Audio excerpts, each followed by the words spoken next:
Friends, ఇప్పుడే అందిన వార్త. బీజేపీ అగ్రనేత బండి సంజయ్ మరో వివాదంలో చిక్కారంటూ వార్తలు అయితే వస్తున్నాయండి. దీనికి సంబంధించి వివరాలు చెప్పడానికి వీడియో చేయడం జరుగుతుంది. చాలా మంది వీడియోస్ ఉన్నారు కానీ సబ్స్క్రైబ్ చేసుకుని మర్చిపోతున్నారండి. దయచేసి ఛానల్ సబ్స్క్రైబ్ చేసుకుని bell icon all point add చేయండి.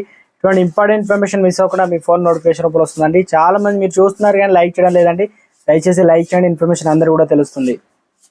తెలంగాణ పర్యటనకు ఇటీవల ప్రధాని నరేంద్ర మోదీ వచ్చి వెళ్లారు. ఆయనను సీఎం రేవంత్ రెడ్డి బడే బాయ్ అంటూ సంబోధించారు. అయితే ఈ విషయంపై బీఆర్ఎస్ నేతలు విమర్శలు. బీజేపీ జాతీయ ప్రధాన కార్యదర్శి కరీంనగర్ ఎంపీ బండి సంజయ్ మాత్రం మద్దతుగా మాట్లాడారు. ఓ రాష్ట్ర ముఖ్యమంత్రి ప్రధాని నరేంద్ర మోదీని కలిస్తే తప్పేంటని ఎంపీ బండి సంజయ్ ప్రశ్నించారు. కేంద్ర రాష్ట్ర ప్రభుత్వాల మధ్య మంచి సంబంధాలు ఉండాలని, భవిష్యత్తులో ముఖ్యమంత్రి రేవంత్ రెడ్డిని ఇదే పంతాను కొనసాగించాలని సూచించారు. కాంగ్రెస్ బీజేపీ పొత్తు ప్రసక్తే లేదని తేల్చి చెప్పారు. పీఎం మోదీ రేవంత్ రెడ్డిని కలవడంలో మంచి చూడాలని, కానీ ప్రతిదీ రాజకీయం చేయడం సరికాదన్నారు.